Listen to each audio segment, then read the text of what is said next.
In this section, we're going to be studying the directional derivative and the gradient.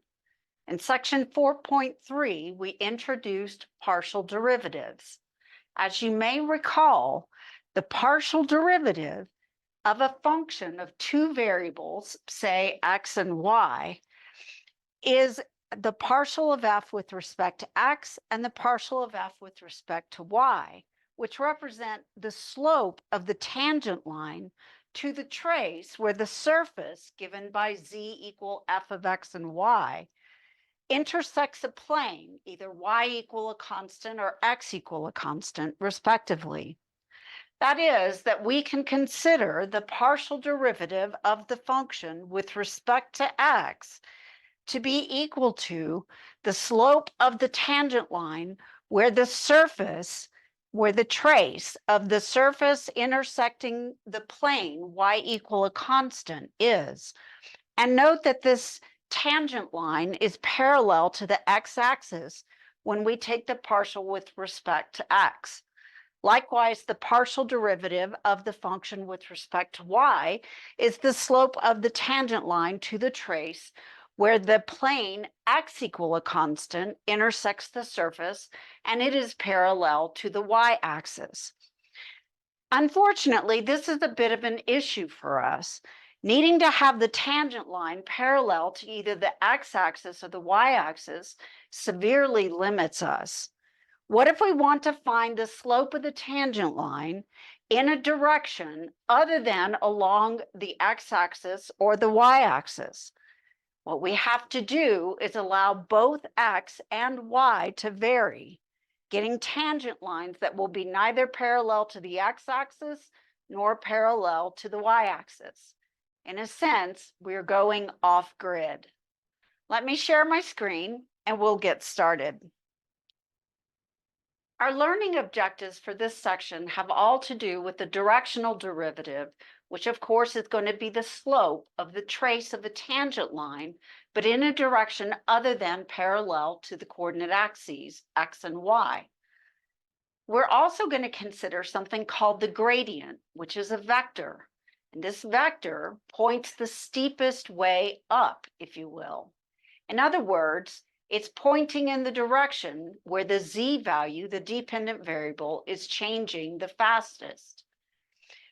Our objectives for this section are to determine the directional derivative in a given direction for a function of two variables. Then we'll determine the gradient vector for our real valued function and explain the significance of the gradient vector with regard to direction of change along a surface. Again, as we will find out, the gradient points in the direction of the most rapid change in a positive direction.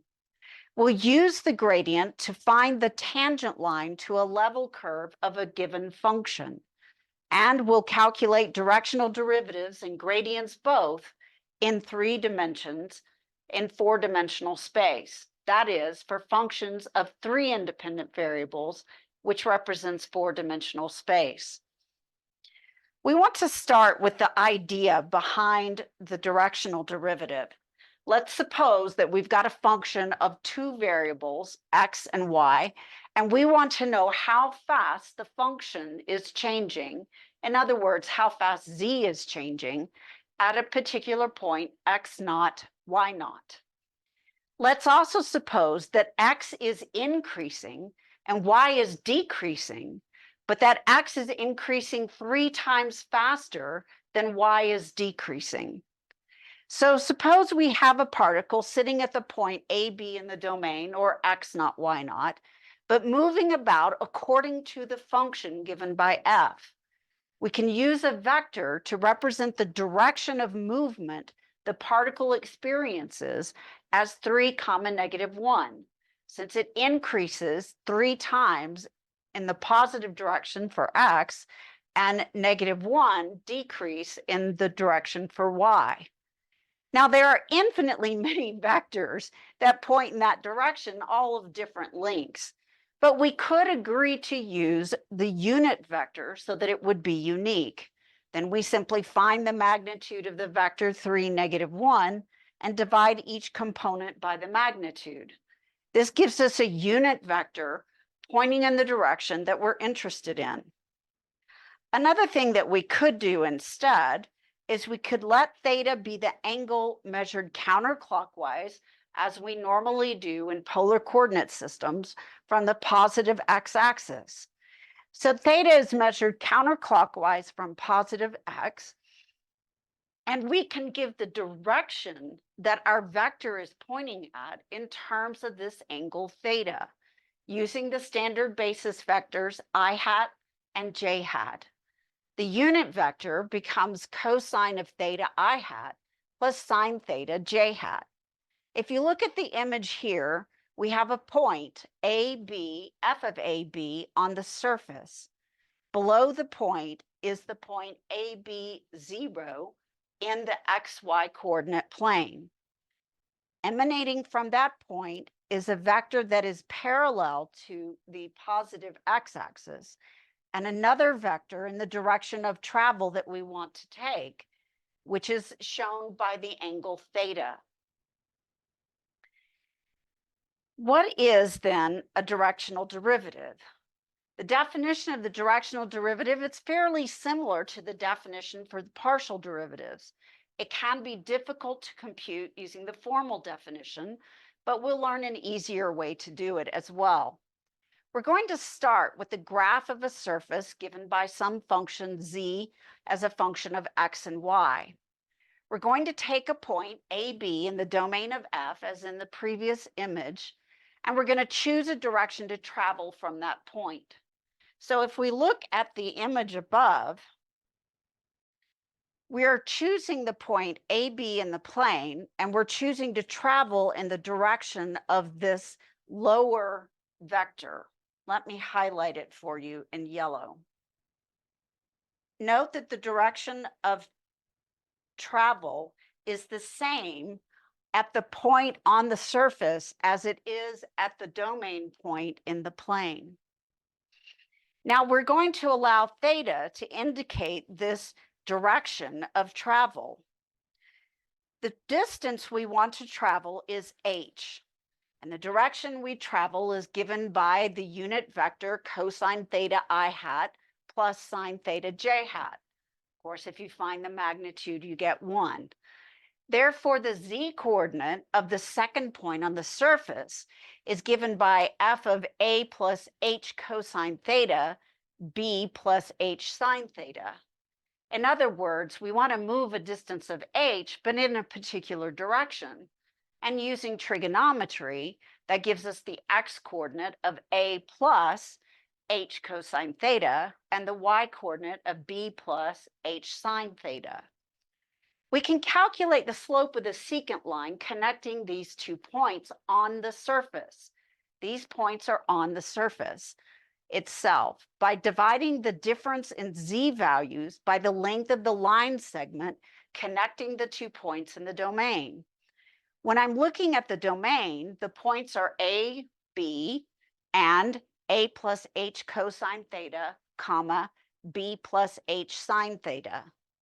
Applying the distance formula to the 2 ordered pairs in the plane, we find that the distance between them in the xy plane turns out to be h.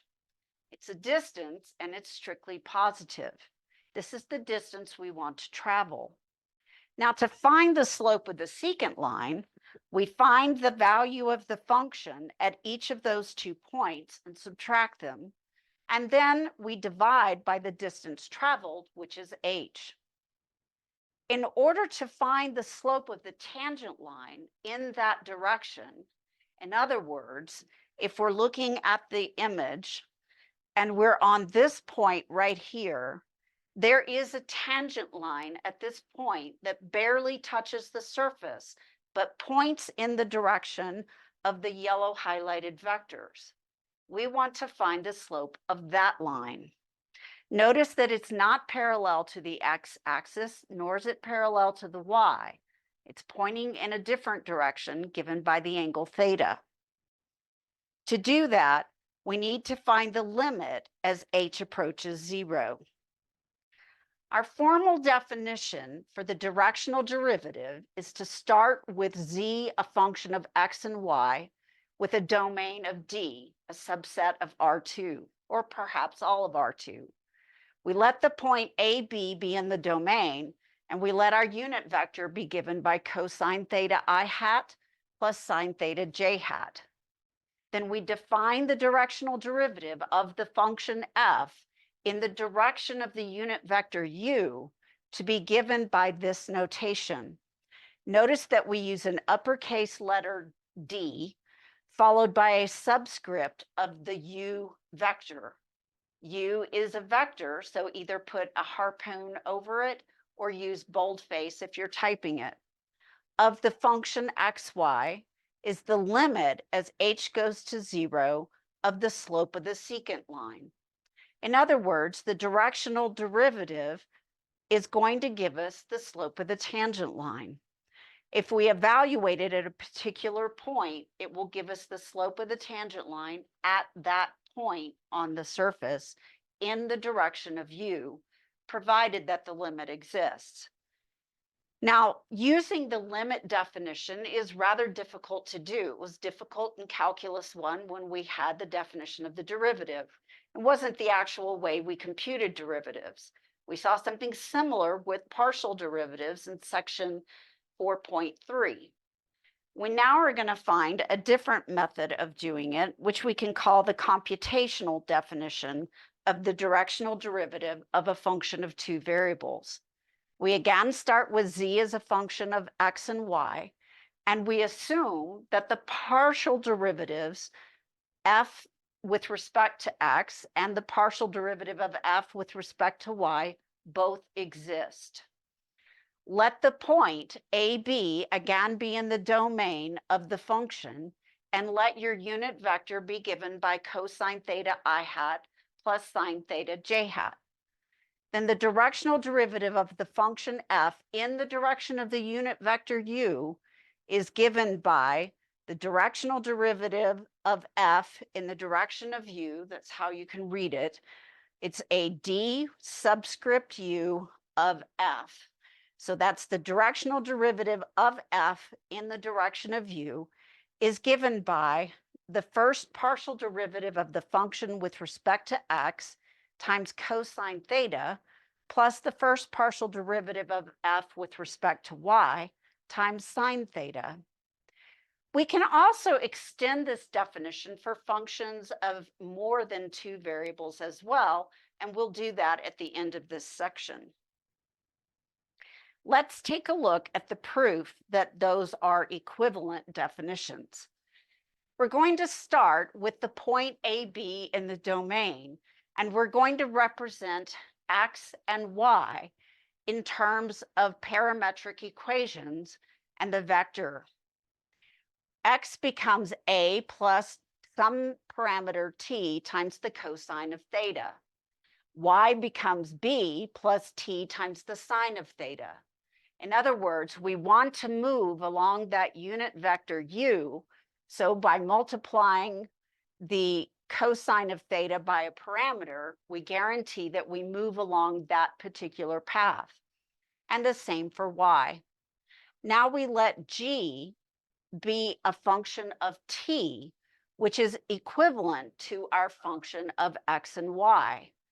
Since the partial derivatives of f with respect to x and f with respect to y both exist by assumption, then we can write that the first derivative of g with respect to t, using the italicized letter d, not the partial notation, because this function is a function of one variable now, t, can be written as the partial of f with respect to x times the derivative of x with respect to t plus the partial of f with respect to y times the derivative of y with respect to t. This, of course, is simply the chain rule. X is a function of t, y is a function of t, and theta for our particular direction is a constant. It's not changing. If we want to travel along a certain path, then theta is set.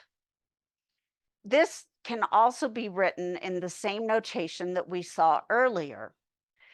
If t is equal to 0, then our x value becomes a, or x naught, and our y value becomes b, or y naught. In that case, we can write the following, that the derivative of g with respect to t at t equals 0 is the first partial derivative of f with respect to x at the ordered pair ab, or x naught y naught, times cosine theta plus the first partial derivative of f with respect to y at that point ab, or x naught y naught, times sine theta. In other words, we evaluated at the point in the domain, and that will help us find our direction. By the formal definition of the first derivative at a point, we also know that we can write the first derivative at 0 using that notation. Remember from Calculus 1 that this is f of x minus f of a over x minus a.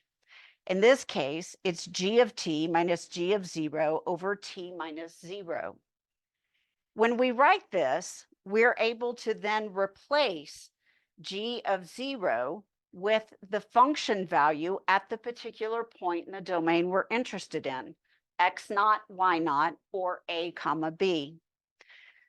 We can replace g of t with the function of x naught plus t cosine of theta, which represents the x component at a particular point, 0 for t, and y naught plus t sine of theta.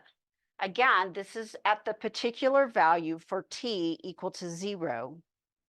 When we write this and we take the limit of this, we find that the directional derivative is given by this equation.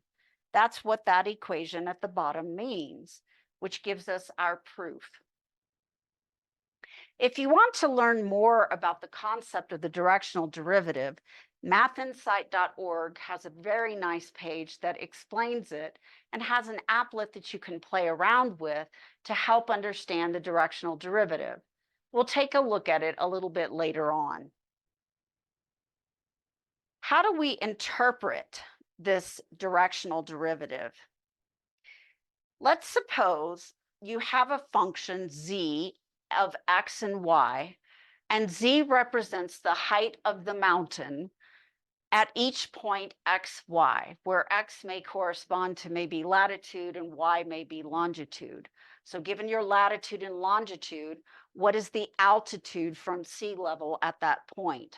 And you're in a mountain range. Let's suppose that you're standing on a mountain. The slope of the ground in front of you in different directions is going to be different. If you're standing on the side of a mountain, one direction may be very steep and uphill. In fact, it may be the steepest way to go uphill. That would be the direction of the gradient vector. Another direction might be very steep downhill. And in fact, it turns out that it points in the opposite direction of the gradient. The gradient vector gives us both the steepest way up and the steepest way down, the path along which the altitude is changing most rapidly. But if you turn in other directions, you'll find that while it may be steep, it may not be as steep as in the direction of the gradient vector. It will be less steep. And there will be at least two directions where if you step, you'll be moving along a level curve. You won't be going up, you won't be going down, you'll be walking level. When we look out and we think about standing on this mountain, the directional derivative is giving us the slope of the tangent line in a particular direction.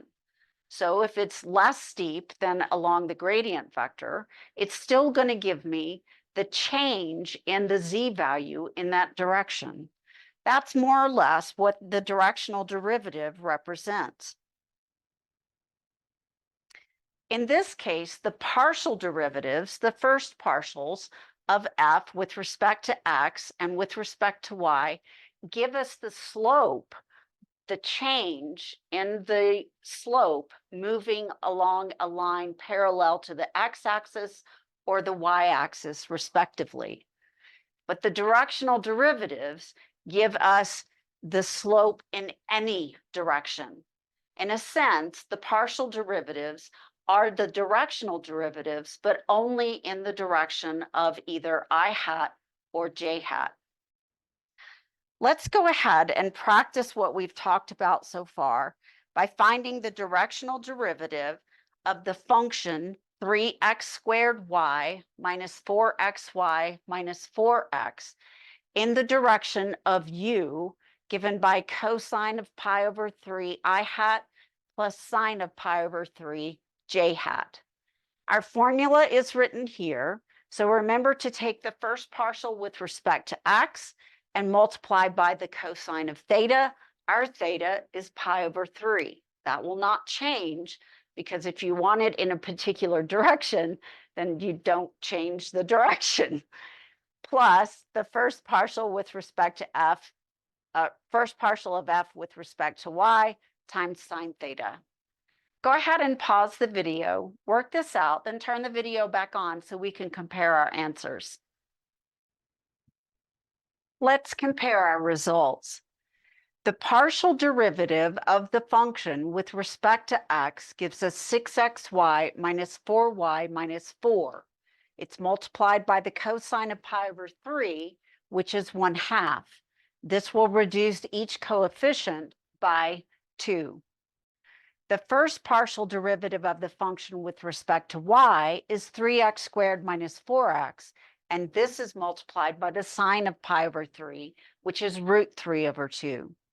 This gives us an expression to find the directional derivative to the function f in the direction of u, given by 60 degrees, or pi over 3, measured from the positive x-axis, at any point on the surface. Now, if we want to find it at a particular point, we plug in the values of the point in the domain, in this case, 1, 4. This will give us the slope of the tangent line in the direction of 60 degrees from the positive x-axis in the direction of u at the point 1, 4 on the surface.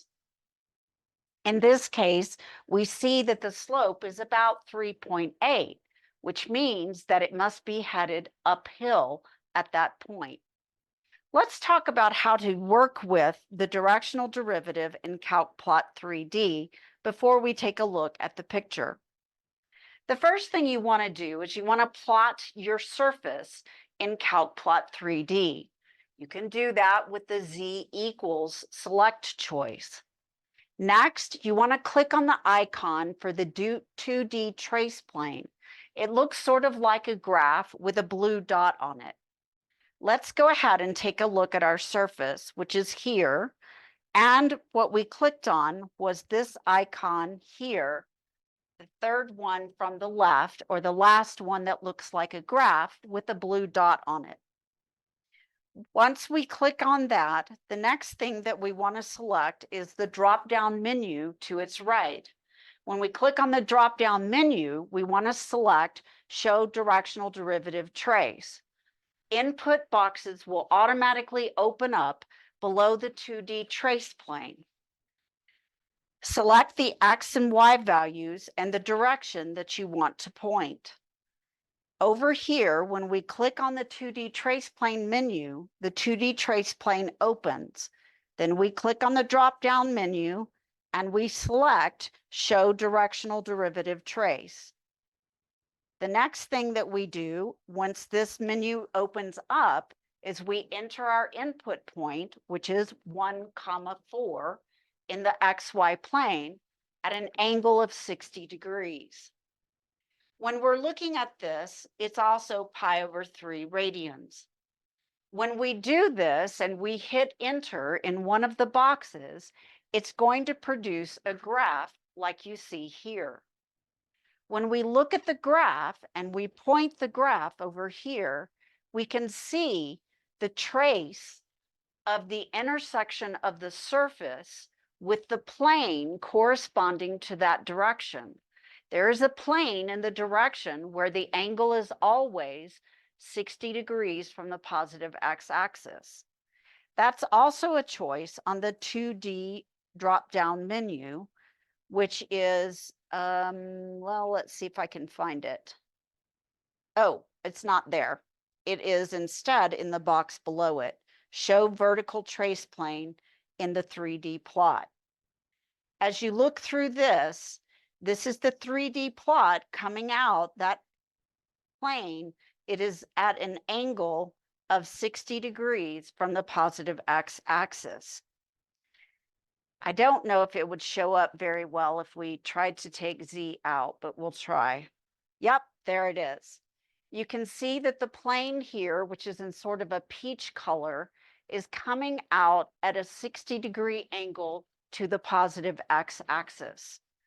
Let's now go ahead and take a look at the regular graph again. When we're looking at the regular graph, you'll see that it has plotted the point at which I wanted to calculate the directional derivative in blue on the surface. You'll also see it in the 2D trace plane here at 1, 4. When you look at this, notice that the green arrow is pointing in the direction that we want to go. This is a unit vector in the direction of 60 degrees from the positive x-axis. The red vector represents instead the gradient vector, which is pointing the steepest way to move up in the direction of Z from that location on the surface. You can see the tangent line here in black at that point. What we found, the 3.8, is the slope of that line, and it's moving in the direction of U. Let's now practice this again by finding the directional derivative of the function x e to the xy plus y, and we're going to let u be the unit vector in the direction of 2 pi over 3. Go ahead and try to put it into CalcPlot 3D as well, and then turn your video back on so we can compare our results. I just realized that I gave you the wrong approximate value on the previous example. That should have been approximately 1.134. So please make note of that in your notes. 3.83 is the approximate value of the next example, example 2. When we're looking at this one, we have to apply the product rule when we take the first partial derivative of the function with respect to x, giving us e to the xy power plus xy e to the xy power multiplied by the cosine of the direction we're traveling, 2 pi over 3, which gives us a negative 1/2. Then we add to that the first partial derivative with respect to y, which gives us x squared e to the xy power plus 1 multiplied by the sine of the direction, 2 pi over 3, which gives us root 3 over 2. Finally, this gives us an expression to compute the directional derivative at any point on the surface in the direction of 2 pi over 3, or 120 degrees. This would be negative 1/2 e to the xy times the quantity 1 plus xy plus root 3 over 2 times the quantity x squared e to the xy power plus 1. To find the directional derivative starting at the point 2, 0, we then substitute the value of 2 for x and 0 for y. This gives us negative 1/2 plus 5 square roots of 3 divided by 2. That's my about 3.83. Let's take a look at what this looks like out on CalcPlot 3D. I hope you tried to graph it a little bit so that you could see what it looks like. In this case, you can see that I have the directional derivative calculated at the point 2, 0 in the direction of 120 degrees, or 2 pi over 3. When I'm looking at this, notice that in the 2D trace plane that opens up, I can see the dot at 2, 0, and the green vector is a unit vector pointing in the direction of travel, in this case, 2 pi over 3. The red vector indicates the direction of steepest ascent at that point. Notice that the direction vector in green and the gradient vector in red are both given in standard position with their initial points at the origin. If we look at the curve, you'll see the point at which we're evaluating this here in black. At the top, you'll see that it's calculated the z value when x is 2 and y is 0 to be 2. So we see the point 2, 0, 2. And at that point, there's a small black line, which is indicating the tangent line. Notice that the tangent line is traveling along the trace at that point. If you want to see the trace plane, then you can click down here to show the vertical trace plane in the 3D plot. That's going to be going directly through that point at the angle of 2 pi over 3. If you look at it in 2 dimensions, you can see that it is traveling along that path. Whoa, I think I need to refresh my screen a little bit. It got a little cattywampus when I did that. Let's take the vertical trace plane off, and then we can see a little better what we're doing. It looks like it zoomed out for me a little bit. So the green vector is pointing in the direction of travel, which is along this 2 pi over 3 direction. The tangent line is giving us the slope in that direction is positive 3.83, which means we must be headed uphill. However, it indicates that that's not the steepest way that I could go up from that point on the surface. The z value is changing most rapidly from this point along the red vector's direction.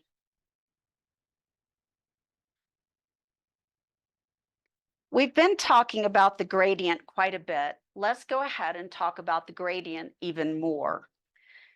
When we talk about the gradient, we are again talking about a vector which gives the direction of the most rapid change in the dependent variable. In a 3-dimensional space, this is the z value. In a 4-dimensional space, this would be the w value. In this case, remember that the directional derivative is the first partial with respect to x times cosine theta plus the first partial with respect to y times sine theta, where we have a unit vector cosine theta I hat plus sine theta j hat. Notice that this could have been written as the dot product of 2 vectors, where one of the vectors is the unit vector cosine theta comma sine theta, and the other vector is given by the first partial derivatives in each component. If we take the dot product, we get the formula for the directional derivative of f in the direction of u. If we're able to find a unit vector u in the appropriate direction of theta, such as maybe AB or ABC, where we don't have the degrees or the radians of the direction, but instead have a vector that points in that direction, then we can compute the directional derivative of f in the direction of u by taking the dot product between the vector consisting of the first partial derivatives dotted with the vector in that direction, AB, or in a 4-dimensional case, A, B, and C. Let's go ahead and talk about expressing the gradient as a vector. The gradient, when written as a vector, well, let's back up. When written as a vector, the partial derivatives are the gradient. That's what's called the gradient vector of the function f. This vector comes up a lot, which is why it has a name. We write it with the symbol del f. We read it as del f out loud, though that symbol at the front, which looks like a triangle sitting on its point, is called nabla. We can also write this as grad of f, representing the gradient of f. But again, when you read it out loud, you will say del f. In other words, these vectors represent del of f in different dimensions and in different formats. del of f in three-dimensional space is the vector consisting of the first partial derivative with respect to x, comma, first partial derivative with respect to y. If we're in four-dimensional space where we have three independent variables, then we would have the partial derivative with respect to x, comma, partial derivative with respect to y, comma, partial derivative with respect to z. These could also be written with the I hat, j hat, and k hat notation. You can also write them with the partial derivative notation and multiply that by I hat, j hat, and k hat. We can write the formula for the directional derivative then as the gradient vector f sub x, f sub y dotted with AB, or del of f dotted with AB in the two-dimensional domain case, 3 dimensions total, or del of f of xyz dotted with ABC in the four-dimensional case where we have three independent variables. Again, the second vector just represents some vector in the direction of u, the unit vector. Let's move on to example 3. In example 3, we want to find the gradient del f of the function f of x and y given by x squared minus 3y squared, the quantity divided by the quantity 2x plus y. Remember that the gradient del f is really just the partial derivatives in order in a vector. Go ahead and pause the video to work this out, then turn it back on.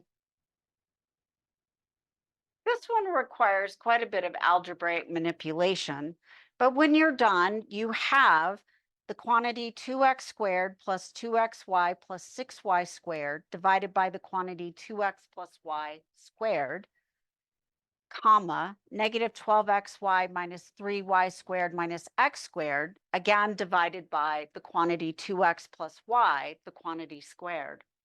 This gives us a formula to compute the slope of the tangent line in the direction of u. Now, if we use this in the directional derivative, this represents the first vector that we dot with our direction vector. Let's take a look now at the image of this one so that we can understand what the gradient looks like. When you look at the gradient, you'll see this image here on the right, and we can again open the 2D trace plane. This is a very interesting surface. If we open the 2D trace plane, we have some options. If we open it up, then the drop-down menu gives us the choice of finding the gradient at a point on the surface. If we click on that, it will open the 2D trace plane, and we can then vary the point at which we're calculating the gradient. Again, the gradient is pointing straight out, but it's pointing in the direction you would need to walk to have the greatest change in the z value. Let's now move on and take a look at example 4. In example 4, we want to take the vector that we got in the last problem, and we want to dot it with a direction vector so that we can find the directional derivative, the slope of the tangent line in a particular direction. In this case, our function is now x squared z plus y cubed z squared minus xyz. We want to find this in the direction of the vector -1, 0, 3. Note that this is a function of three independent variables, so we'll need to use the formulas on the right, where the gradient del f is the partial with respect to x, comma, the partial with respect to y, comma, the partial with respect to z. Then we need to dot that with a unit vector in the direction we want to travel. We have a vector in the direction we want to travel, but it's not a unit vector. Don't forget to divide by the magnitude first. Go ahead and pause the video to work this one out. When we move into 4 dimensions, we lose some of the meaning that we had in 3 dimensions, but the ideas do translate into higher dimensions. In this case, we want to find the gradient of the function f, which is a function of 3 independent variables. Del of f gives us 2xz minus yz for the first component, 3y squared z squared minus xz for the second component, and x squared plus 2y cubed z minus xy for the third component. We need to dot that with a unit vector in the direction we want to travel. We have a vector in that direction, -1, 0, 3, but it's not a unit vector. So to make it a unit vector, we divide by its magnitude, which we can find to be the square root of 10. When we dot these together, note that the center component will drop out since the center component of the unit vector is 0.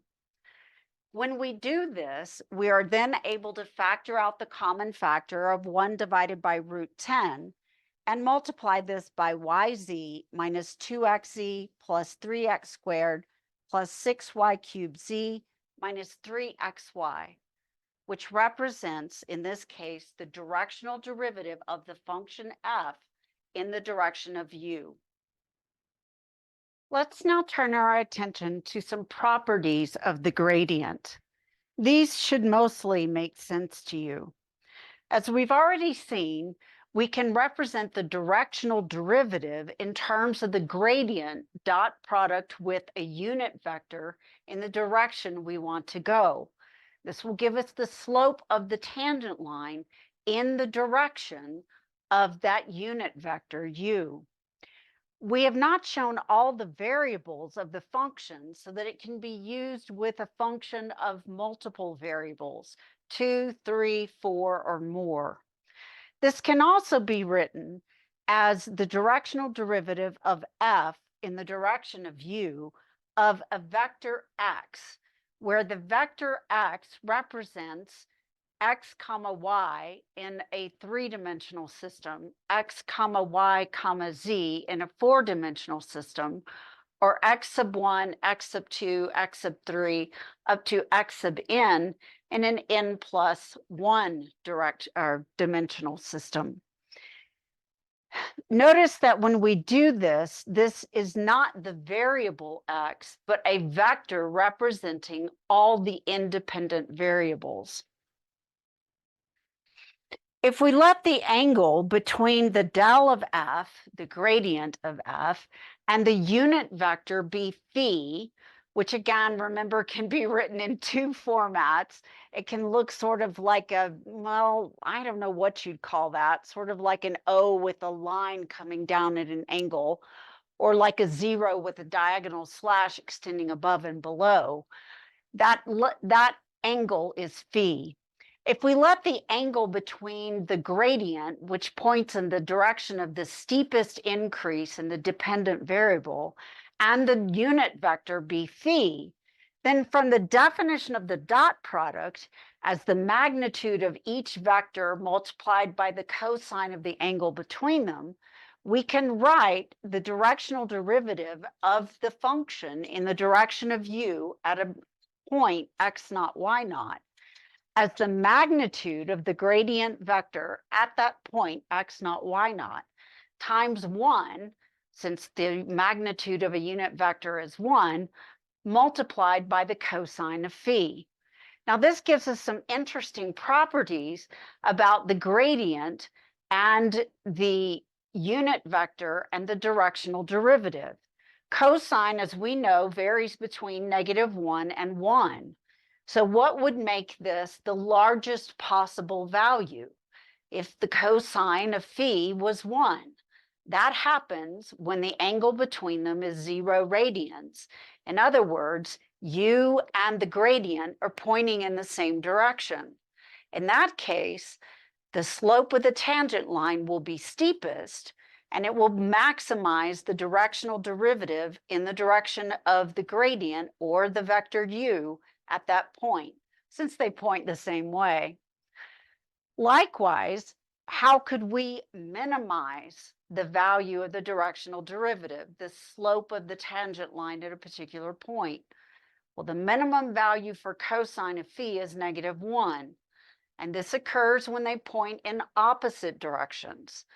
And that means that the angle between them is pi. In other words, if u points in one direction and the gradient points in the opposite direction, then we'll have a -1 multiplied by the magnitude of the gradient vector. Note, magnitudes are always positive, so this will force the directional derivative in the direction of u, or the gradient vector, to be, or the negative gradient vector, to be a minimum. This will minimize that value of the directional derivative. Then it will point in the steepest direction down, and its value will be the slope of the tangent line in that direction. If you want to explore this more, you can click on the mathinsight.org page and take a look at the gradient vector and also the directional derivative. Let's take a brief look at it now. I want to take a look at the bottom applet near the bottom of the page. This is the one that represents the relationship between the gradient and the directional derivative. So when we're looking at this one right here, the angle theta is the angle between the unit vector and the gradient. So if we set that angle to be 0, then the unit vector is pointing in the direction of the gradient. When you look at the image, the red dot actually represents the point in the xy plane, that is the domain value, which you can see in the right side on the contour plot. Then when you're looking at it, notice that the green arrow is pointing in the direction of travel. That's the unit vector in the direction of travel. Notice that it is aligned with the red vector, which represents the gradient vector at that point. The gradient vector is not necessarily a unit vector, and in this case, it is larger than 1 unit long. There's a dark green arrow, which you can barely see in the plot on the left, where it points in the steepest direction uphill. This is pointing in the direction of the directional derivative. In other words, the steepest way up. Let's move our point around a little bit so that we can see what it looks like at different points on the graph. When you move it around at different points on the graph, notice that the dark green is always pointing towards the steepest way up. And in this case, because we set the angle between u and the gradient to be 0, that's why the directional derivative is always pointing the steepest way up. Let's vary that angle now, and let's change it to pi, if I can get it to stop right on pi. Now notice that the dark green arrow is pointing the steepest way down. The light green arrow is again pointing a unit vector in the direction you want to travel. The red vector is pointing in the direction of the gradient, which is the steepest direction up. Notice that the red vector and the green vector are pi radians apart, or 180 degrees. If you have it in an angle other than 0 or other than pi, you'll see that we get the directional vector and the unit vector not parallel with the gradient vector. They're now at an angle. And this represents the angle that is between the unit vector and the gradient vector. Here are some properties of the gradient. If we consider three-dimensional space and a function of two independent variables, x and y, that is differentiable at some specific point in the xy plane given by x naught, y naught, then if the gradient of the function at that point is the 0 vector, then that means that there is no steepest direction up. There is no direction of greatest change in the dependent variable z. That means the directional derivative of the function in the direction of u must be 0. The slope of that tangent line is 0, meaning you're going to be level. If the gradient of the function at that particular point is not the 0 vector, which has been the case in all the ones we've looked at so far, then the directional derivative of the function in the direction of u is maximized when u points in the same direction as del of f, the gradient of f at the point. The angle phi between them is 0. The maximum value, the actual slope in that direction, is given by the magnitude of the gradient vector, del of f. Again, if del of f is not the 0 vector, then we can minimize the directional derivative of f in the direction of u at the point x naught, y naught, when we point u in the opposite direction from del of f, the gradient. In this case, the angle phi is pi, and the minimum value is given by the negative magnitude of the gradient vector. Remember, magnitudes are always non-negative. Let's take a look at the image right here.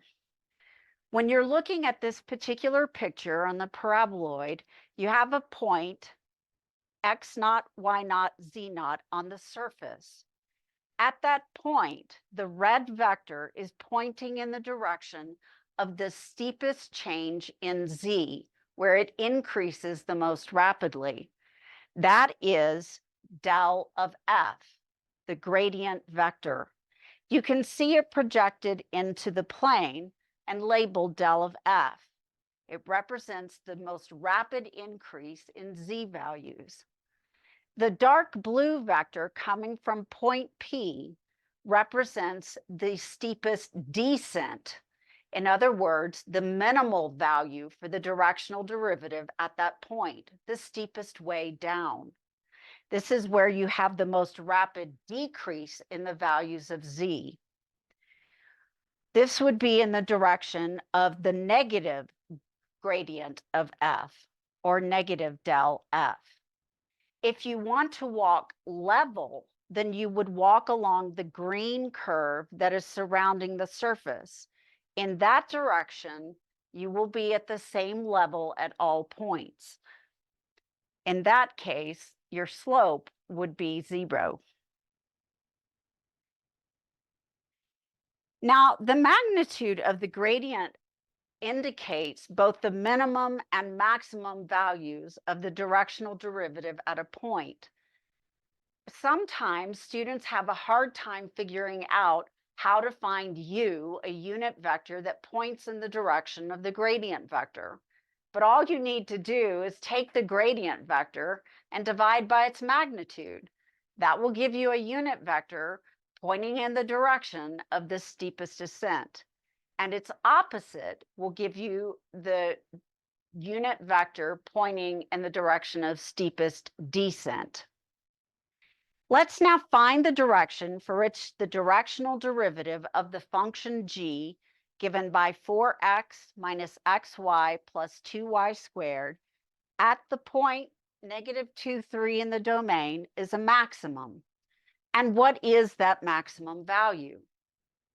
In order to get the directional derivative at the point -2, 3 to be a maximum, we want it to point in the direction of the gradient vector. The maximum value will be the magnitude of the gradient vector. Once we have that, we'll be able to compute the direction in which it points. Go ahead and pause the video to work on this problem, but if you don't get it finished, that's fine. Just turn the video back on and see how I approach the problem.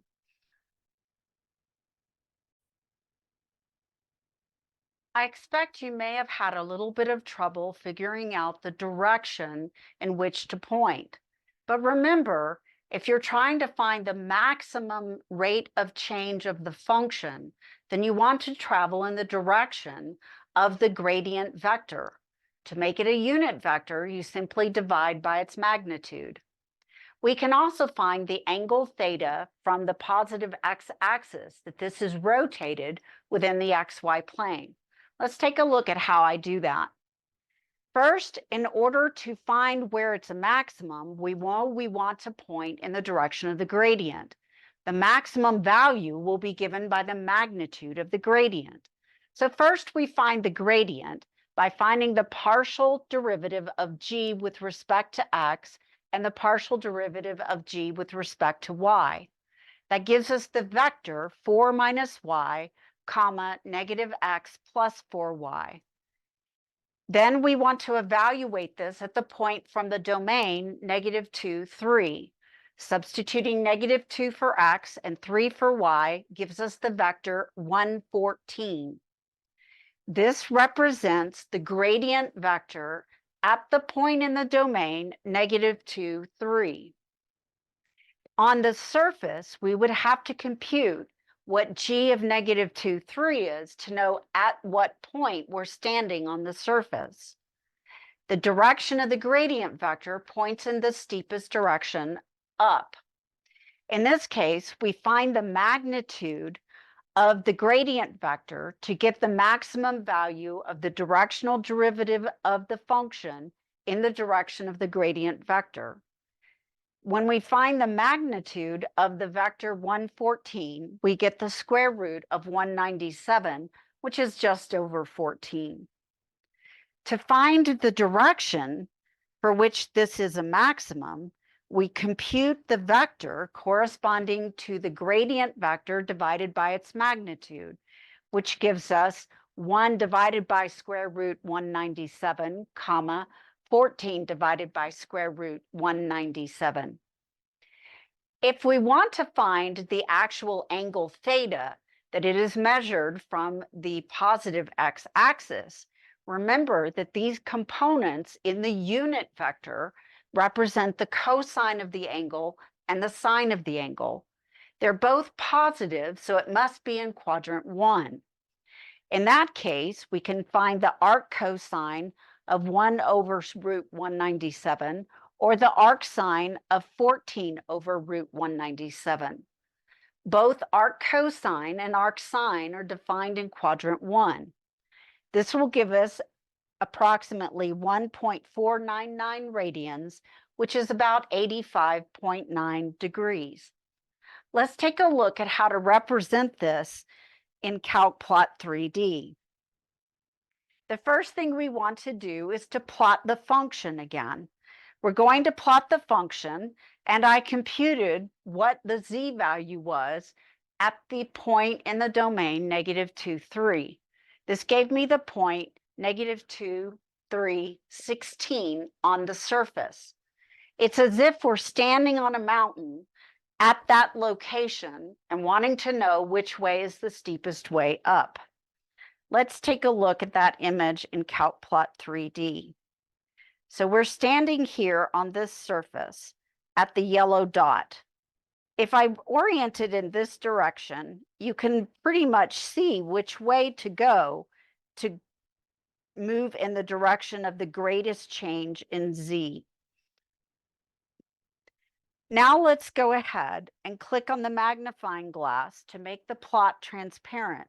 This will help you to see through the graph so you can see the gradient vector. Click on the 2D trace plane at the far right. Remember, this is the one that looks like an XY axis with a blue dot. Then click on the drop-down menu. Select Show Gradient at Point on Surface. Our point was -2, 3. Let's go ahead and add that to this graph now. Click on the 2D trace plane, then click on the drop-down menu and select Show Gradient at Point on Surface. We want it at -2, 3.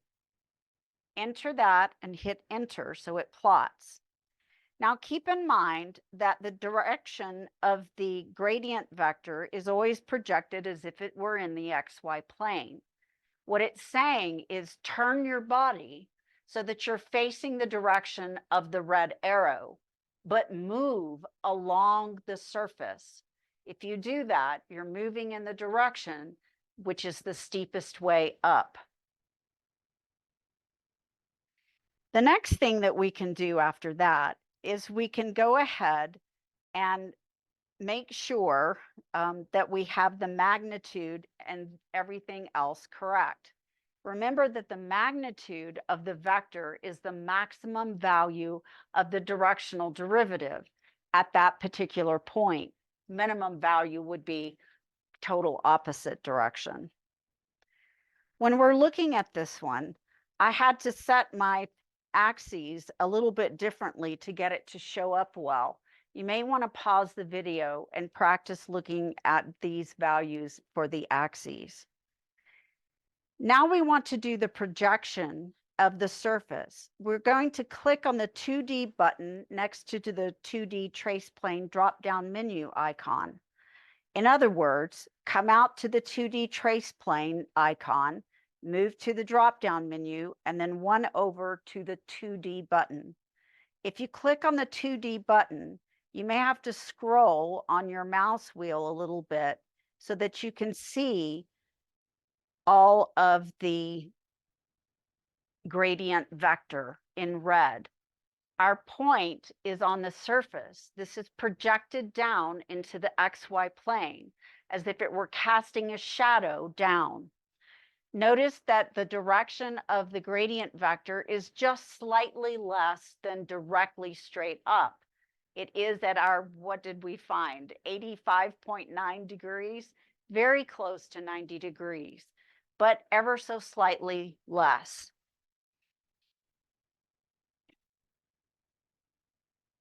You can also draw a contour plot onto your graph. If you want to do that, you can choose a contrasting color and create the plot. Our scale is rather large, so we need to adjust the step size of the contours. I would set the first level curve at -16 and the step size to be 4 with about 20 contours. You can set the domain to be what I had before, between -20 and 60 for X and -10 to 10 for Y. When you do that, you'll get an image much like the one that you see here. Let's go ahead and add that to our graph now. Let's click inside the surface, scroll down, and click on the contour plot. We want to start at -16, and we want our step size to be 4. We want 20 contours, roughly. And if you want to, you can show the numbers, show the contour numbers on the surface. Now let's go ahead and create a plot. I think I'll choose a different color, maybe something in dark purple. Now create the plot. And you can see that I'm going to have to scroll. Be sure you don't click, because if you click, it will go back to the surface view. And you can tell from looking at this that we've got the contour numbers on here and at which level this particular one is occurring. Our contour lines are 4 units apart. When we look at this, it's hard to tell from this image, but the gradient vector is actually orthogonal or normal or perpendicular to the level curve at that point. It's a little bit easier to see that fact if you take a look at the gradient vector on the home screen surface in CalcPlot 3D. Let's take a look at that home screen surface now.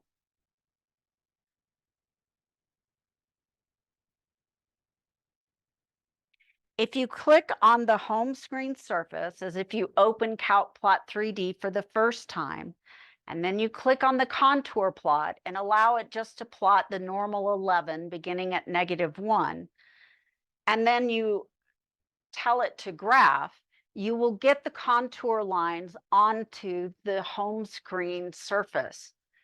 You can vary this along the gradient by showing the gradient at an input point. Click on the 2D trace plane, come down, and click on Show Gradient at Input Point. when you have show gradient at input point and you move either your X slider or your Y slider, it will always change so that it's showing the gradient vector at that point on the surface.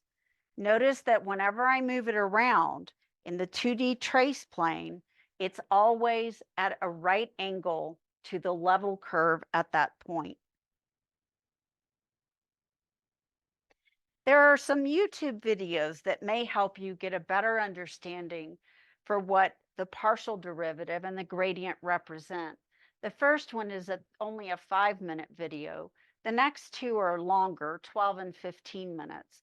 One's on the directional derivative, and the other is the geometric meaning of the gradient vector. Let's now look at the next theorem, which tells us what we found in the previous example, that the gradient at a point on the surface is normal or orthogonal to the level curve at that point. We are going to take a function z of x and y with continuous first-order partial derivatives in an open disk centered at some point in the domain x naught, y naught. If del of f at that point is not the zero vector, meaning there is a steepest way up, then del of f at x naught, y naught must be normal to the level curve of the function at that point. In other words, if the level curve goes this way, the gradient points at a 90-degree angle to the level curve. This just reiterates what we just saw with the home screen surface in CalcPlot 3D. But we can use this information to find tangent vectors and normal vectors to level curves of a function. Let's now move on to example 6, where we're going to do exactly that. We're given a function of two independent variables, x and y, given by x squared minus 2xy plus 5y squared plus 3x minus 2y plus 4. We want to find the tangent vector to the level curve at the point 1, 1, which is coming from the domain. We want to draw the graph of the level curve corresponding to the function value 9. In other words, z equals 9. We're going to draw the gradient del of f at the point 1, 1 and a tangent vector along the level curve at the same point. Because a tangent vector moves along the level curve and the gradient vector is normal to the level curve, the del of f and the tangent vector will be orthogonal to each other. Note that f of 1, 1 is 9, so the point they chose out of the domain is on this particular level curve. I have a Desmos plot for the finished result, but let's go through the pieces first. First, we need to find del of f, the gradient of the function f. This will be a vector itself. Del of f is given by the partial derivative with respect to x. Oops, I've got a comma in the wrong place. Minus x, the derivative of x squared gives us 2x. Then we have minus 2y plus 3, comma, minus 2x plus 10y minus 2. That becomes our gradient vector. We want to evaluate the gradient vector at the point from the domain. So the next thing we're going to do is substitute in 1 for x and 1 for y. When we do this, we find that we come up with the vector 3, 6. We want to be able to plot the gradient vector from the point 1, 1. What does it mean to move in the direction of a vector 3, 6 from a point 1, 1? If you're thinking about this in terms of just the xy plane, what we can think about is actually plotting the point 1, 1 5. 1, 2, 3, 4, 5, 6. There's my 5. I've got the point 1, 1 from the domain, but I want to point in the direction of the gradient. The gradient vector is 3, 6, which means move right 3 and up 6. If I move right 3 from 1, I get to 4. Up 6 from 1 would put me at 7. This will give me the vector. That's the gradient vector coming from the point in the domain 1, 1 to the ending terminal point of the gradient vector at 4, 7.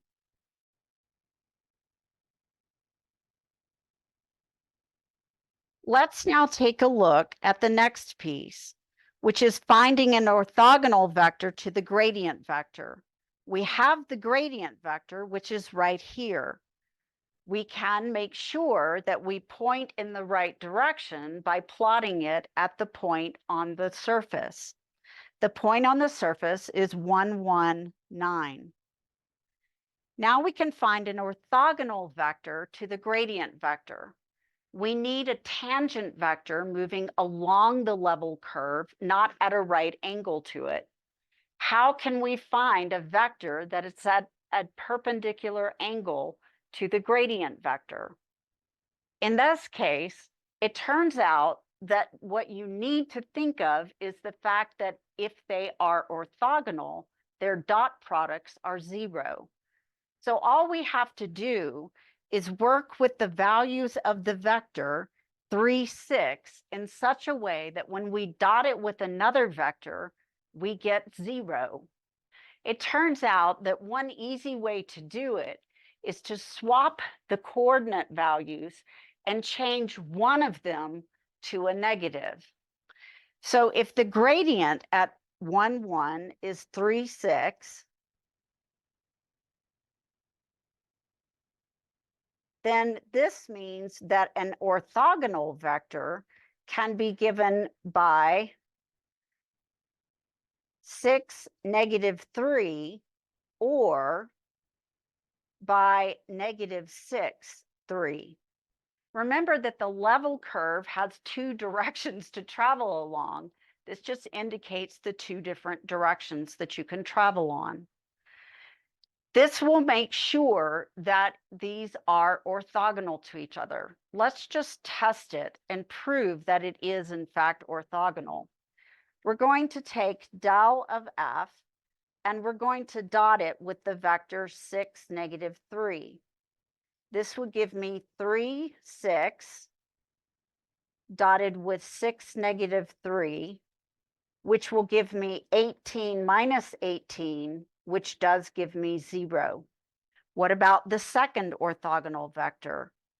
If I dot the gradient vector 3, 6 with -6, 3, then I end up with -18 plus 18, which will also give me 0. We've proven that the 2 vectors have an angle between them of pi/2.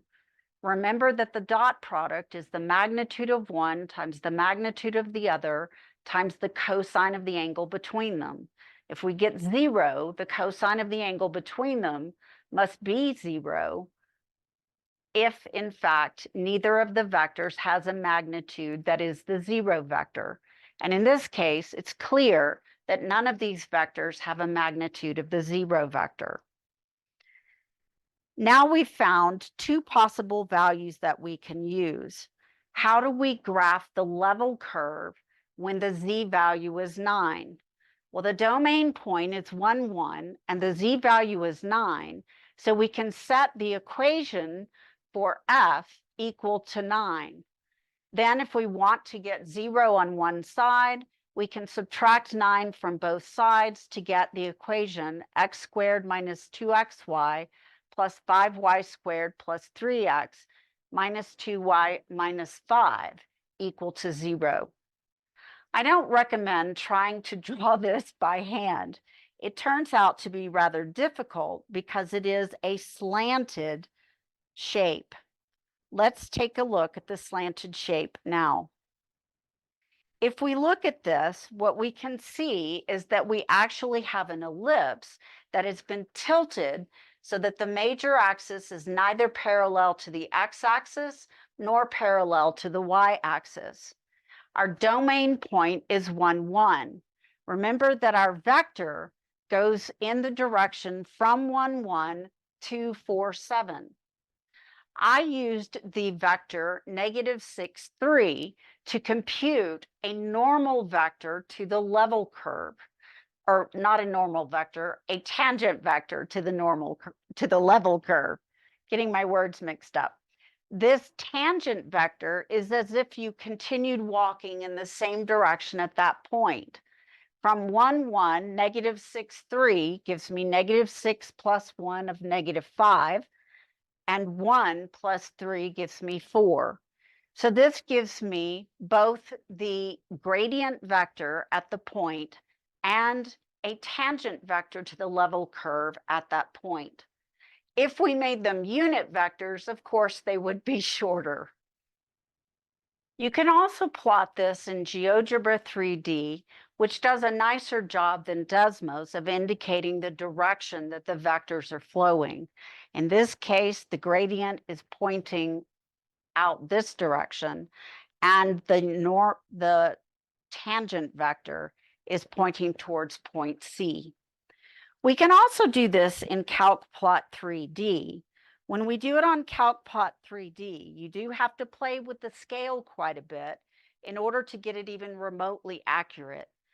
I used X values between -20 and 15, scaling by 5, Y values between -10 and 10, scaled by 5, and Z values between 0 and 100, scale factor of 1. Make sure you set your Z clip to at least -20 to 100, and it will help to manipulate the image if you'll set the focus point near the center at 0, 0, 50. When you do that, you can see the image that is on the right. When we look at it out here on CalcPlot 3D, you can see that what I've done is plot the surface, and I've also plotted the contour line at Z equal to 9. Then I evaluated it at a particular point. The point I evaluated it at was 1, 1 from the domain. I used the 2D trace plane and the drop-down menu to show the derivative at the input point and also at the point on the surface. How did I get the black tangent vector coming off of the surface? Well, I was told that one tangent vector was -6, 3. Since I don't want it to move up or down in the Z direction, I make it a three-dimensional vector, -6, 3, 0. But I choose to start it with an initial point at 1, 1, 9.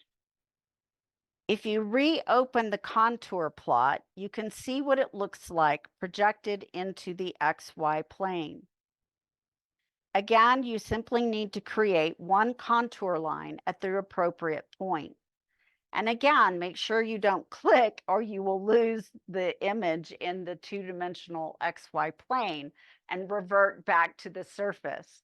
In this case, you can see the ellipse that is the level curve at that particular value of Z.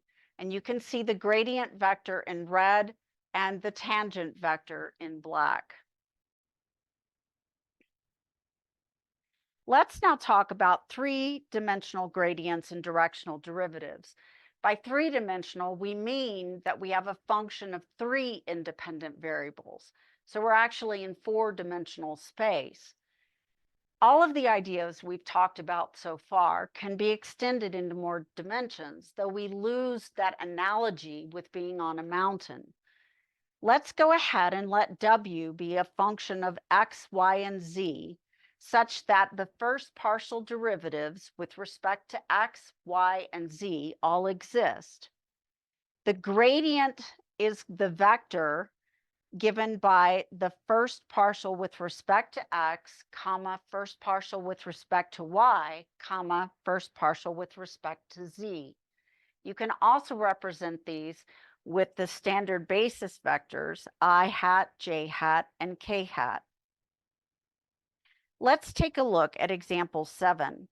In example 7, we want to find the gradient, del f, of the function given by xy plus yz plus xz. This is a function in four-dimensional space. It has three independent variables. Then we want to find the gradient at the particular point 1, 2, 3. Pause the video now to work this out, then turn the video back on so we can check our results.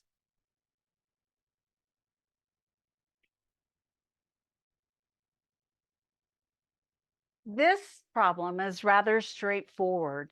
We find the first partials giving us y plus z, comma, x plus z, comma, x plus y.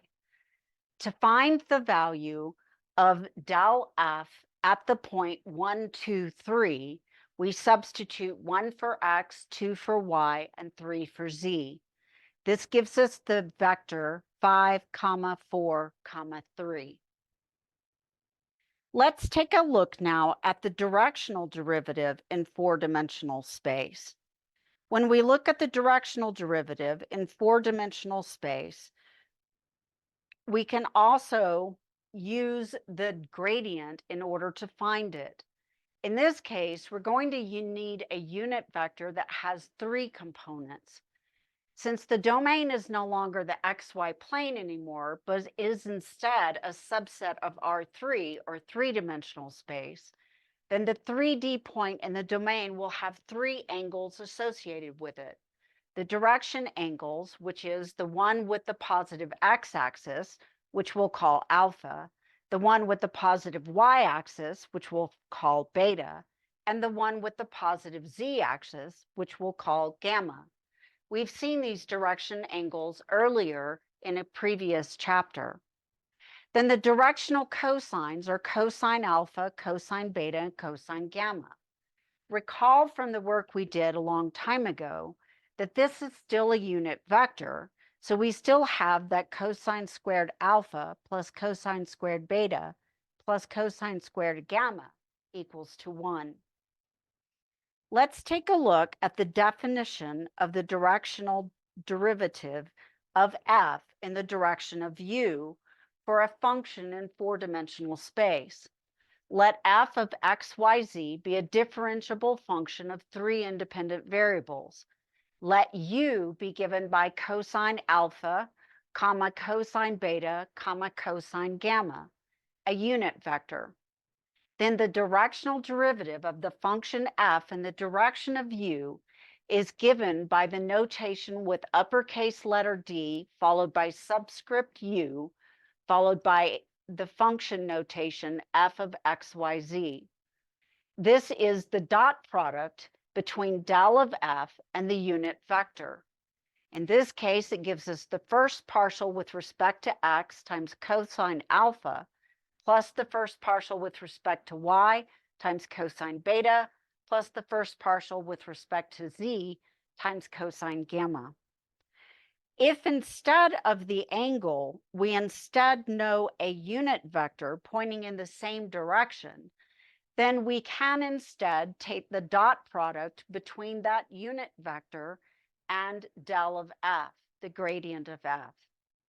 This would give us the partial with respect to x times a plus the partial with respect to y times b plus the partial with respect to z times c, where the unit vector is given by a, b, c. In example 8, we're asked to find the directional derivative of the function in the direction of the vector v and then evaluated at a particular point 0, -2, 5, where v is given by -3i hat plus 12j hat minus 4k hat. Our function is given by 3x squared plus xy minus 2y squared plus 4yz minus z squared plus 2xz. The first thing you need to realize, of course, is that if you're going to find it in the direction of a vector, the vector needs to be a unit vector. So in this case, we need to find a unit vector for v. Go ahead and pause the video to work this out, then turn it back on and let's compare. So the first thing we need to do is find a unit vector in the direction of v. I find the magnitude of v by squaring each component, adding them together, and taking the square root. I get exactly 13 for the magnitude of v. My unit vector is then given by -3/13, comma, 12/13, comma, -4/13. To find the directional derivative of the function in the direction of this unit vector, I need to find the gradient of the function and dot it with the unit vector. The gradient of the function is found by taking the first partial derivatives, which gives us 6x plus y plus 2z, comma, x minus 4y plus 4z, comma, 4y minus 2z plus 2x.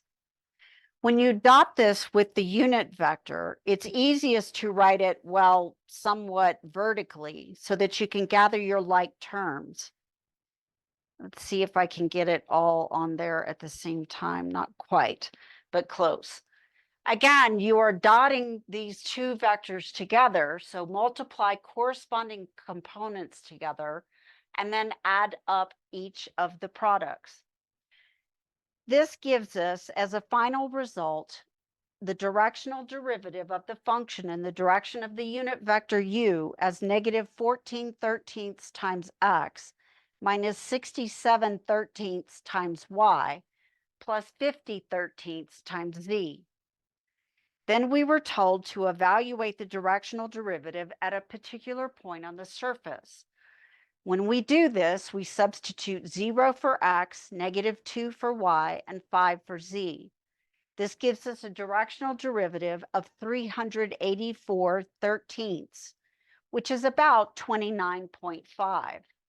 Rather steep. The next thing that we want to do is find the direction angles, alpha, beta, and gamma. Recall that the components of the unit vector represent the direction cosines. So cosine alpha is -3/13, and taking the inverse function of it, you find it's about 103 degrees. Cosine beta is 12/13, which gives us about 22.6 degrees. And cosine gamma is -4/13, which gives us about 107.9 degrees. Let's now take a look at example 9, which is a little bit different from what we've been doing. On this particular problem, there's nothing to calculate. You just need to use logic to help guide your answers. In the figure that you see here in the center, we have a contour map of a hill with two paths, A and B. The heights on the contour lines are given by 150 at Z0, 200 at Z1, and 250 at Z2. So as we move up the page, the elevation is increasing. On which path, A or B, will you have to climb more steeply? Give a moment and think about it.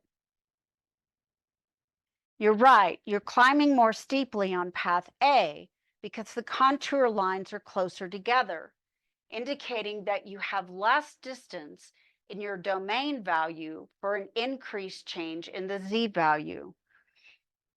In part B, which path, A or B, will probably give you a better view of the surrounding countryside, assuming there are no trees to block the view? This one is a little bit tricky, so give it an extra moment to think about it.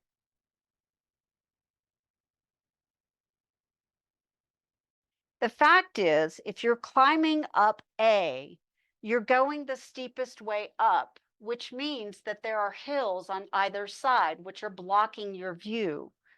If you're climbing along the route B, At a minimum, to your right, the land tends to fall away, so you would have a much better view of the countryside from path B.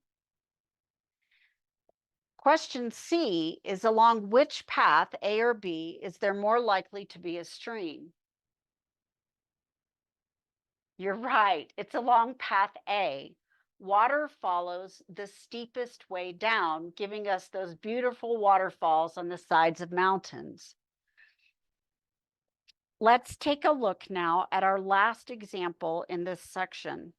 This is also a very different kind of example, not like the others we've been doing. We're given a contour map again of a function, and we're asked to decide whether the specified directional derivative at a point is positive, negative, or approximately zero. We're given the points on the contour map coming from the domain of the function. We're also told a unit vector in the direction that we want to point to find the directional derivatives. When you look at the graph, it can be a little overwhelming at first, trying to figure out what to do and what you're supposed to do. The first thing you want to do is simply locate the ordered pairs from the domain on the map. You can see the scale along the horizontal axis and on the vertical axis to the left. Then you want to draw unit vectors pointing in the direction of these vectors. Make sure that you move in the correct direction. For example, if you have one that is negative I hat minus j hat divided by the square root of 2, you have to be pointing at a 45-degree angle down and to the left. Let's go ahead and take a look at the contour plot with each point plotted and a unit vector of that length superimposed onto the graph, beginning at the appropriate point. When we look at these, let's try to determine whether we think it is going to be a positive, negative, or approximately zero directional derivative. Let's take the point here, which is at 0, 2.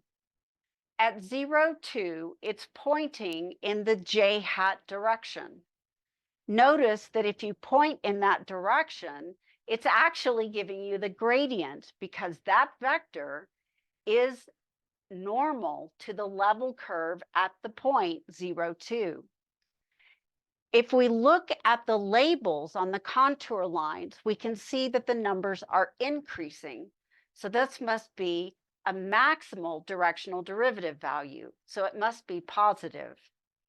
Let's take a look at a different point, say at 0, negative 2. The 0 line is in the center. Coming down to negative 2 would be here. This one is pointing in the I hat minus 2j hat all divided by the square root of 5 direction, which gives you about this direction here. Again, we can see that while it's no longer normal to the level curve, it nevertheless is going from lower contour lines to higher contour lines. So the directional derivative should be positive. Let's take a look at the point negative 2, 2, moving to the left 2 and up 2. Where is that? Left 2, up here. It's pointing in the I hat direction.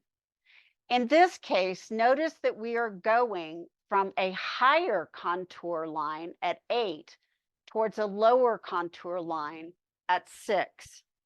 In that case, the directional derivative must be negative because you're descending in value. The next one we want to look at is at negative 1, 1. There are two vectors coming off of this, pointing at 45-degree angles, one to the upper left and one to the lower left. If we look at the one pointing to the upper left, notice that it is, in fact, again, normal to the level curve at that point. It must be pointing in the direction of the steepest way up, the gradient. That means, since it's going from a lower contour level to a higher, that the value of the directional derivative is positive. If we look at the one that's going in the opposite direction, notice that this one is now 90 degrees from the one that was pointing in the direction of the gradient, which means that it's actually tangent to the level curve at that point. If it's tangent to the level curve, you're walking on a level surface. So the value of the directional derivative would be approximately 0. I believe we only have one left to do, and that's the one over here at 1, 0. It's pointing in the negative j hat direction. But notice that the entire vector remains at the same contour level. In this case, it's all in that dark blue region. Since it never leaves that region, it must be walking on a level surface at the lowest level of this surface. In other words, the value of the directional derivative there is approximately 0. The directional derivative and the gradient can be rather difficult concepts at first, so make sure that you allow plenty of time to practice. In our next video, we'll be tackling another application related to these values. We'll be looking for maximums and minimums on the surface of a multivariable function. See you soon.